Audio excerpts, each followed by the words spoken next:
India ka nisur një operacion ushtarak në territorin e Pakistanit dhe në Kashmirin e administruar prej tij, duke goditur disa objekte të konsideruara si infrastrukturë terroriste. Veprimi vjen si reagim ndaj sulmit të përgjakshëm në Pahalgam, ku më 22 prill mbetën të vrarë 25 turistë indian dhe një shtetas nepalez.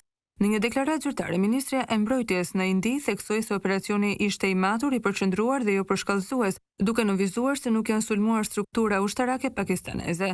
India ka treguar për mbajtje të konsiderueshme në përzgjedhjen e objektivave dhe mënyrën e zbatimit të operacionit, thuhet në deklaratë. Nga ana tjetër, Pakistani ka reaguar ashpër duke e cilësuar sulmin si një provokim të rëndë dhe paralajmërim se do të përgjigjet në kohën dhe mënyrën që do të zgjedhë vetë. Ky provokim i rëndë nuk do të mbetet pa përgjigje, deklaroi zëdhënësi i ushtrisë pakistaneze. Sipas burimeve të kësaj ushtrie janë goditur 5 zona: Kolti, Muzaffarabad dhe Bagh, në Kashmirin e administruar nga Pakistani, si dhe Ahmadpur Est dhe Murike në provincën Punjab. Të njëjtat burime thonë se mes të prekurve nga sulmet ka civilë dhe banorë të pafajshëm, pa konfirmuar ende viktima apo dëme në objektive ushtarake. Ky është një nga përshkallëzimet më serioze të marrëdhënieve mes Indisë dhe Pakistanit në vitet e fundit, teksa komuniteti ndërkombëtar u bën thirrje palëve për vetëpërmbajtje dhe dialog.